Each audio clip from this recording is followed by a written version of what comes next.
This episode is brought to you by 1010. 1010 is an exclusive collection of 10 one-of-a-kind engagement rings, designed by 10 of the most distinctive designers working today.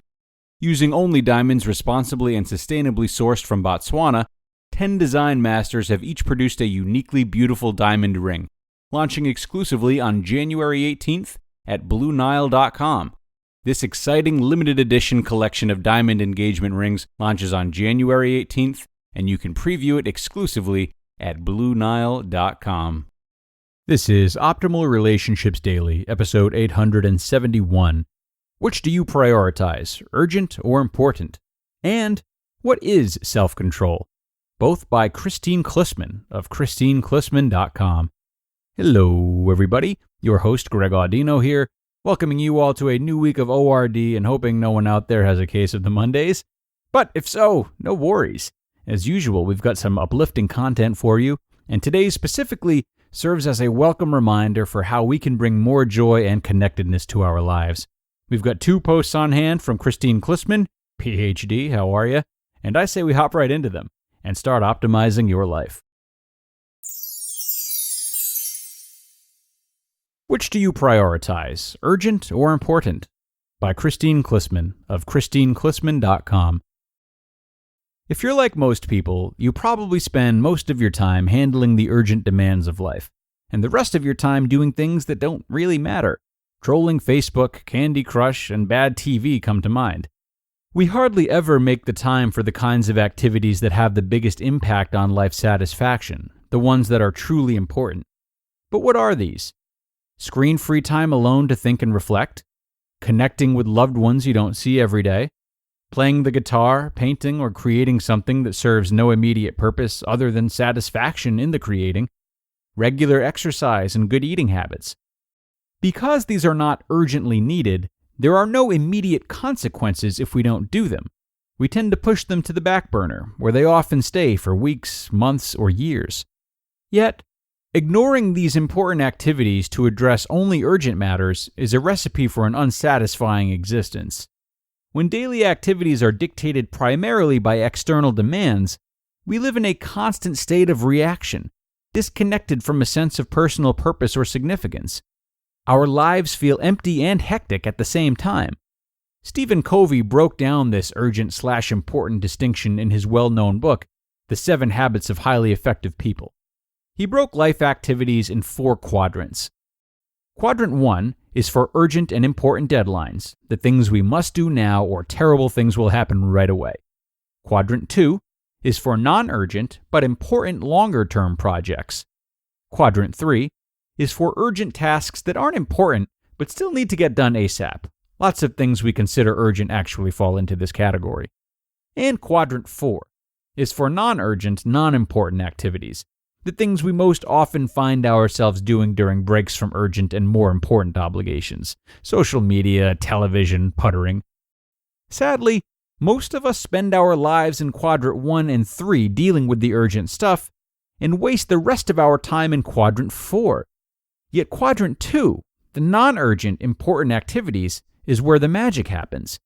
This is the core of authentic connection, making choices every day that help you achieve the goals and ideals you hold most important. Nurturing your relationships, volunteering for causes you believe in, spending time in nature, journaling, and writing that novel or screenplay you've always wanted to write. None of these types of things are blowing up our phones or beating down our doors, but they are the things that will bring us a profound and enduring sense of satisfaction. The key to authentic connection is tending to these important activities regularly, despite the many urgent demands on our time. How? By carving out the space in your schedule to do the things that make you feel alive and purposeful. Calendar alone time to figure out what those are. Nourish your soul by helping a stranger, walking in the woods, creating something with your hands, and listening to your heart's secret desires. Get real about what is truly urgent and important, and push back on unimportant demands on your time. Prioritizing what's most important is the only way to cultivate true connection and cultivate a life of profound satisfaction, joy, and peace. This episode is sponsored by Apostrophe, a prescription skincare company for people that are ready to take their acne seriously. Prescription acne treatment really works, but it's hard to get. You have to take a lot of time off work, see a doctor, and sit in line at the pharmacy. Until Apostrophe, an online skincare service that treats acne as well as helping you reduce redness, wrinkles, and even dark spots. And they help you hit these goals seamlessly. My treatments arrived extremely quickly in some nice packaging, and it's truly a relief to not have to go to the pharmacy during the pandemic. The safety of receiving the treatment at my doorstep in itself is super relieving. So to get started, just go to apostrophe.com/ORD and click Begin Visit. Then use code ORD at sign up and you'll get $15 off your dermatology visit. That's apostrophe.com/ORD and use that code ORD to get your dermatology visit for $15 off. And we thank Apostrophe for sponsoring the podcast. What is SelfConnection? By Kristine Klussman of KristineKlussman.com. We talk a lot about self-connection on this blog. In many ways, it is the cornerstone for connection more generally, so it would probably be good to talk a little bit about what we mean by that term. Our lab is studying how people define it, cultivate it, lose it, and sustain it, and we'll have lots to say on all those topics in the coming months and years. But for now, let's start with a basic discussion of what self-connection is all about. In simple terms, self-connection is a state of being, one in which you regularly tune into your own emotional, spiritual, and physical needs and honor them in your daily actions. You listen to your intuition. You fully inhabit your physical body. You are able to quickly pinpoint what is hurting your feelings, what kind of movement your body is aching for, when you need some alone time, and how what you're doing in this small moment fits into your larger life purpose. It's a heightened state of being. When you live a self-connected life, you value your time and use it wisely, furthering the causes and priorities you care most about. You make time for meaningful activities and avoid the meaningless. You are clear on what matters to you, with a strong internal compass that alerts you to when you're getting off track. You feel fulfilled, both in the moment and in the big picture, because you know you are tending to your deepest needs. You take care of your health with nutritional, exercise, and sleep habits that help keep your unique body humming along at its best. You also tend to your emotional health, regularly checking in with yourself to address any unmet needs or unresolved issues. You recognize and express your emotions. You take time to reflect and be grateful. You are honest with yourself and with others. You cultivate a limitless curiosity when it comes to learning about yourself, others, the world, and the many ways you might experience joy. You might be transported to a state of flow as you make art. You might revel in your oneness with other living things as you walk through the woods. You might not. But you are proficient in the language of you, and you quickly pick up on what works for you and what doesn't.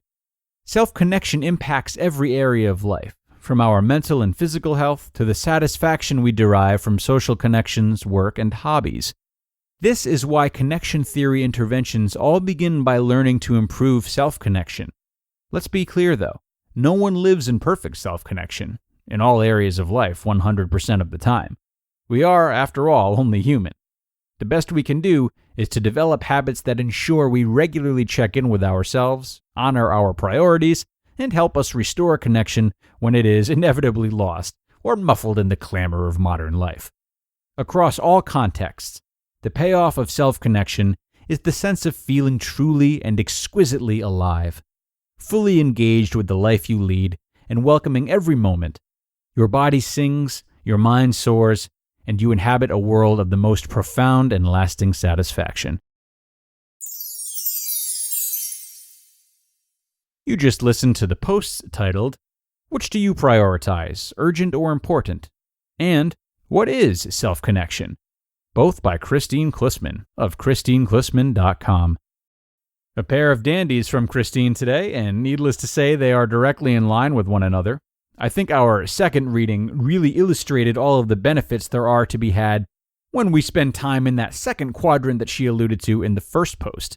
I really love the quadrant model because it does provide a sense of structure and direction, keeping us on track with time-sensitive issues that have negative repercussions if we choose to ignore them in favor of something more comfortable.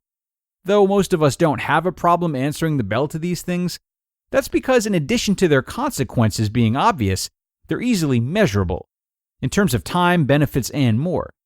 The reason we stay out of that second quadrant sometimes is because the results are not only immeasurable, but difficult to see, as they don't provide the quick hits that Quadrant 4 activities do. Posts like Kristine's second one are especially vital because they remind us of those benefits. And though they aren't quite measurable, the more they are praised, the more we are reminded of their value, and that is vitally important. So thank you to Kristine, and thanks to all of you for being here today to start another week. I will be back here with you for more tomorrow, as I am every weekday, so don't miss out. Have a great day, everyone, and I hope I'll see you back here tomorrow for more material and where your optimal life awaits.